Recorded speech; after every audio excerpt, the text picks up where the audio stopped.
5 জন ছাত্র নেতা আমাদের এই বংশাল, সূত্রাপুর এবং নিউ মার্কেটের একজন বাপ্পি, আজ পর্যন্ত তাদের কোনো হদিস পাওয়া যায় না। একই ঘটনা আপনারা রামপুরে জনি দেখবেন, শাহজাহানপুরে রয়েছে এবং নাখালপাড়ার সুমন।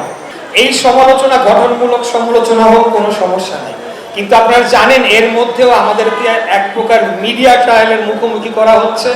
উনি হাসিনার সময় আপনারা দেখেছেন যে টিভি চ্যানেলের লাইসেন্স, পেপার পত্রিকার লাইসেন্স সব এই বসুন্ধরা গ্রুপ, এই সিটি গ্রুপ বা এস আলম, মানে তাদের যারা দোষর, তাদেরকে যারা অর্থ দিয়ে টিকিয়ে রেখেছিল তাদেরকে দিয়েছে, এবং তারাই কিন্তু এখন ঘুরে ফিরে আমাদের বিরুদ্ধে খুব সূক্ষ্মভাবে প্রচারণা চালাচ্ছে।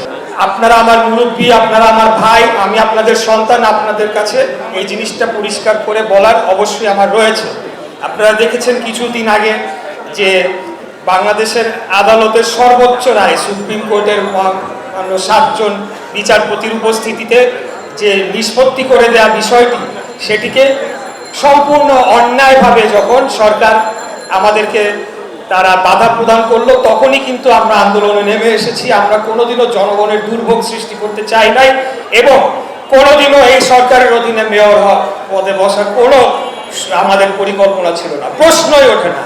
আমাদের একমাত্র লক্ষ্য আগামী দিনে বাংলাদেশ জাতীয়তাবাদী দলকে জাতীয় নির্বাচনে জয়ী করে নিয়ে এসে আমাদের নেতা দেশনায়ক জনাব তারেক রহমান, ওনাকে প্রধানমন্ত্রীর আসনে বসাবো। তারপরে উনি সিদ্ধান্ত নেবেন, উনি আমাদের যার যার কার কি কর্মকাণ্ড করণীয় আছে সেটি নির্ধারণ করে দিবেন।